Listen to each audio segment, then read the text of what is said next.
warahmatullahi wabarakatuh. Alhamdulillahirabbil alamin wa bihi nasta'in ala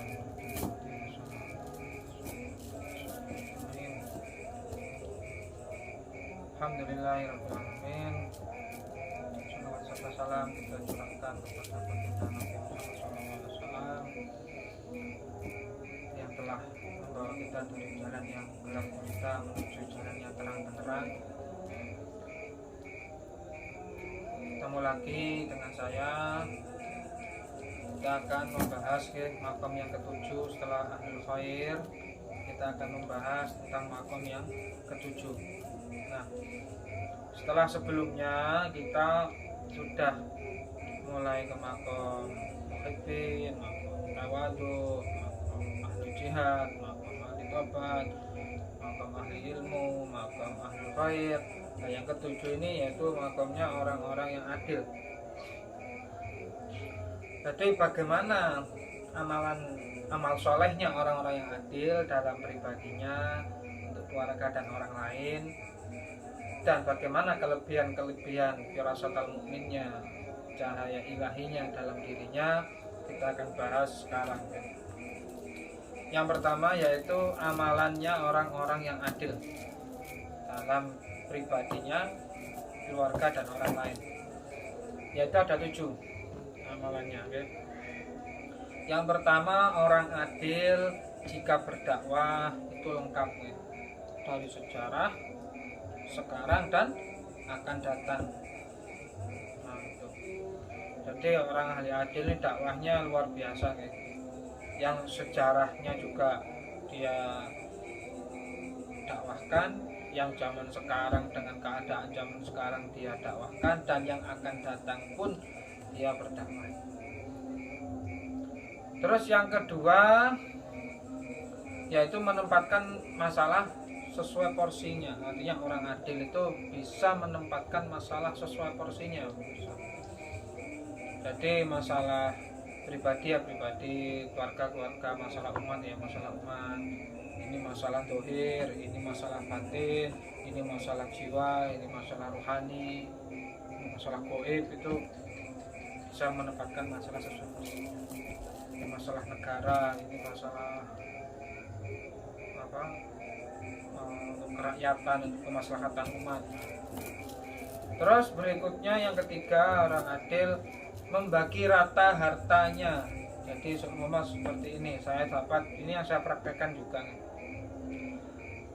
saya satu bulan itu dapat 3.500.000. Nah, dari 3.500.000 itu yang saya makan berapa nanti saya sedekahkan dari yang saya makan. Namanya saya makan ini 1 juta, maka sedekahnya juga 1 juta. Dan juga zakat, jadi bukan meninggalkan zakat, ya, tetap zakat. Terus sedekahnya itu tadi separuh harta minimal, biar hisab berlebihannya tidak terhisab dari diri kita. Kalau zakat kan yang wajib, kalau sedekah itu ya sunnah dianjurkan. Jadi makanya biar kita tidak terhisab dosa berlebihan, kita sedekah. Yang keempat, tidak pandang bulu ketika menghukumi lah ini. Jadi entah itu siapapun, kalau itu salah, bersalah ya kita harus mencegahnya atau menghukumnya.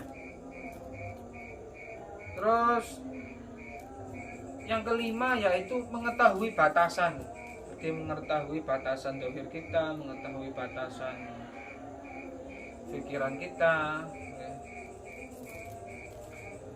Terus yang keenam, rutinan khatmil Quran, sholawatan, santunan, dan menjaga silaturahmi. Nah, ini saya ada santunan juga setiap minggu, setiap Jumat ya, setiap 1 minggu sekali ya. Jadi ya santunan, sholawatan, silaturahmi, ya kan, terapi gratis lah. Terus yang terakhir yaitu poligami. Nah, ini dia poligaminya, ini yang terakhir nih. Jadi kalau Anda sudah bisa melakukan ke-6 tadi, ke-6 amalan ahli adil tadi, baru yang terakhir poligami. Nah, poligami ini satu istri itu harus diberi sandang, pangan, papan, pendidikan, dan perhatian. Dimana sandang, pangan, papan, pendidikan, perhatian perasaan, pendidikan agama, pendidikan negara, pendidikan sosial, ya kan, sandang pangan papan itu tadi ya, kebutuhan sehari-hari, nafkah ya. Nah itu tadi amal-amalannya ahlul khair. Nah dalil-dalilnya mana? Nah untuk dakwah sejarah zaman sekarang dan akan datang bisa lihat di Al Asri dan Al Qari'ah. Untuk menempatkan masalah sesuai porsinya, surat Al-Maidah ayat 8 dan 9. Nah, untuk membagi rata bagian dan harta itu An-Nahl. Inna wa ya'murukum bil 'adli wal ihsan wa ita'i anil fahsya'i wal munkar ya'idukum la'allakum tadhakkarun. Tidak pandang bulu ketika menghukumi. Tamat kalimat kebekas itu kau adil dalam memperkira kalimat wa as-sami'ul alim. Nah, untuk mengetahui batasan waqatilu fi sabilillah hatta yuqatilunakum wa la ta'tadu innallaha la yuhibbul mu'tadin. Nah, untuk rutinan, nah bisa diambil dari surat An-Nisa ayat 1, untuk poligaminya surat An-Nisa ayat 3. Nah, jadi saya akan bahas lagi tentang poligami tadi ya. Bagaimana sih orang adil dalam poligami? Nah ini yang saya pelajari dari ayah saya ya. Jadi memang poligami itu banyak sebabnya. Jadi yang pertama ada poligami nafsu, karena laki-lakinya mungkin tinggi ya nafsu birahinya 100 tenaga kuda mungkin ya. Jadi si istri tidak kuat, akhirnya diceraikan perempuan lain. Ada poligami cinta. Di poligami cinta ini karena ditimbulkan karena mahabbah, karena dua orang itu sama-sama mencintai kita dan kita juga mencintai mereka dan mereka juga siap dimadu. Lah itu poligami karena mahabbah. Ada poligami karena keadaan, mungkin negara kita banyak laki-lakinya sedikit perempuannya sehingga populasinya berkurang dan banyak orang-orang luar masuk ke kita daripada nanti di banyak orang non pribuminya. Akhirnya pemerintah buat program siapa yang poligami didanai. Itu poligami keadaan.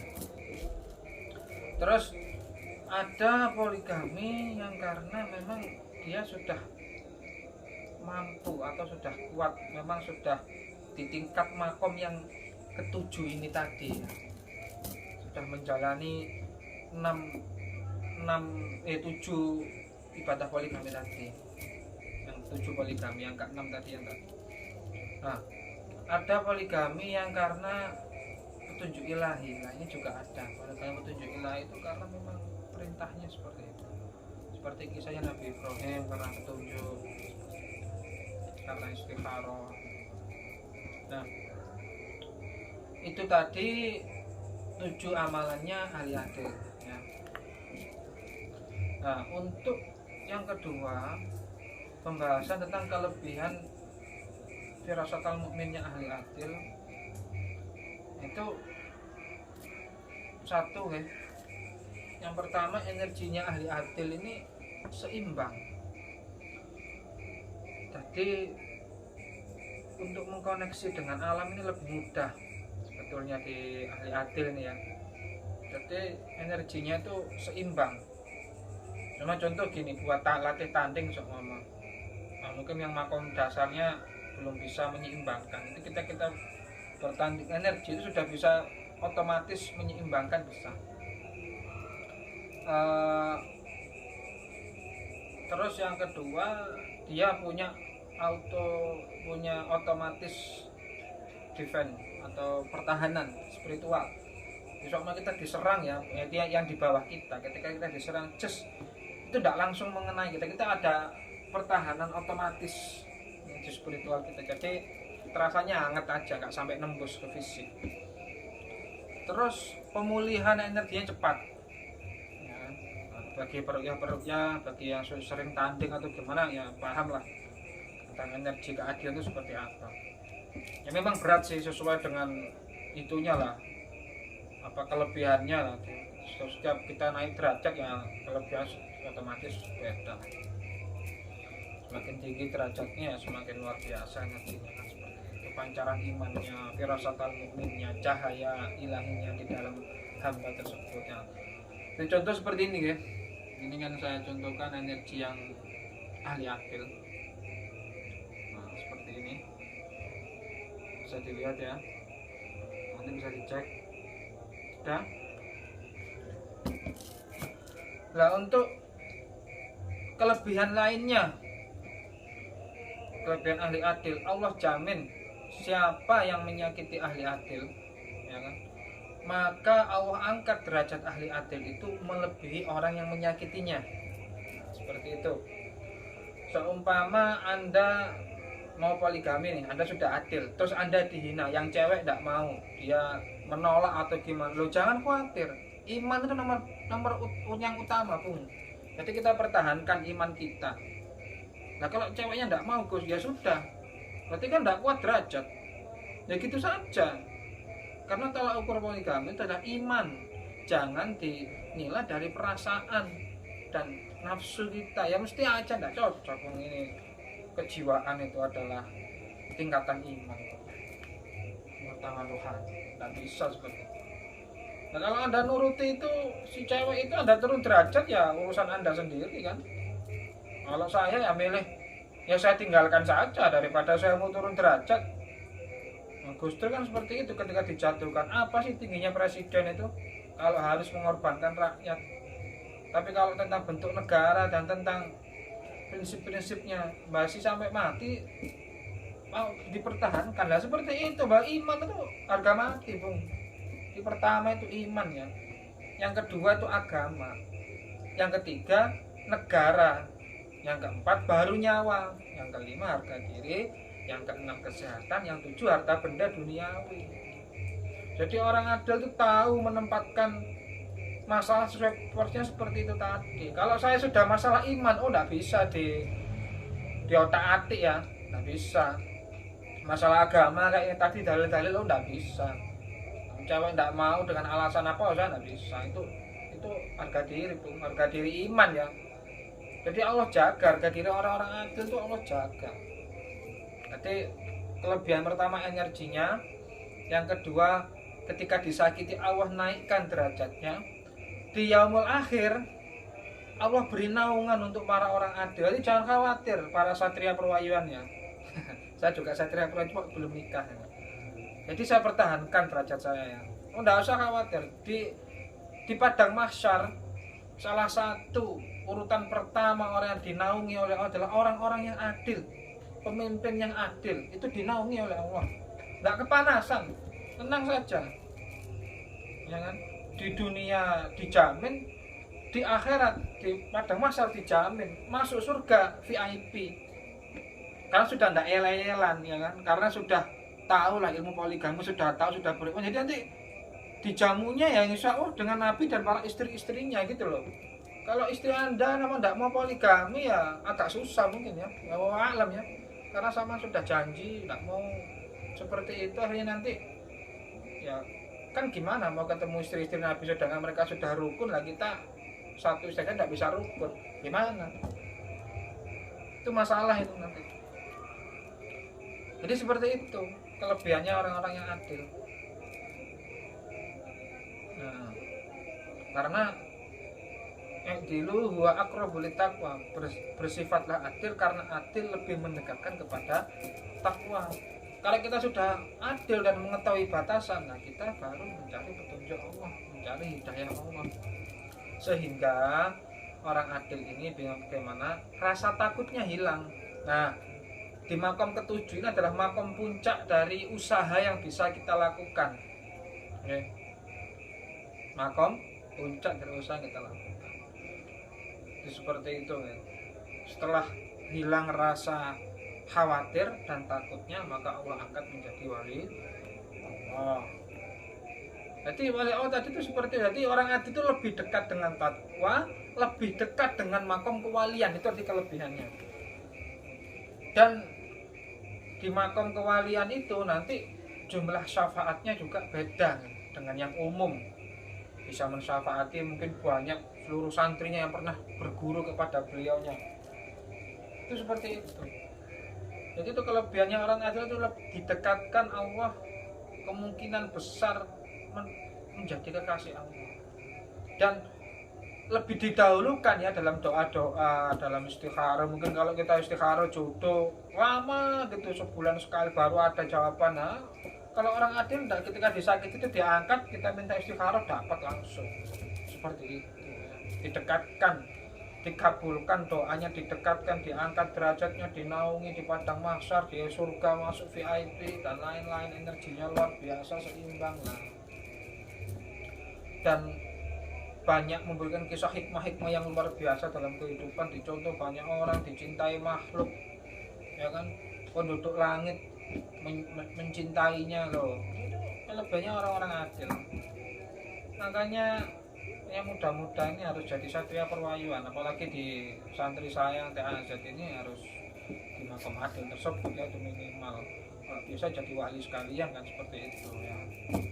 Karena susah ya, jadi adil itu susah, harus menjalani makom 1 sampai 7 tadi dan mempraktekkannya di kehidupan sehari-hari. Lo bayangkan 7 tadi itu. Nah, bagaimana santri-santri saya ya ngikutin rutinan saya saja, nanti mendapatkan barokahnya seperti itu. Nah, itu seperti itu guys. 7 makom amalan adil. Jadi orang yang adil bagaimana, ada 7 tadi. 1, dakwah sejarah zaman sekarang akan datang, menempatkan masalah sesuai porsinya, membagi rata harta, tidak pandang bulu ketika menghukumi, mengetahui batasan, rutinan, khatmil Quran, santunan, silaturahmi dan wali kami.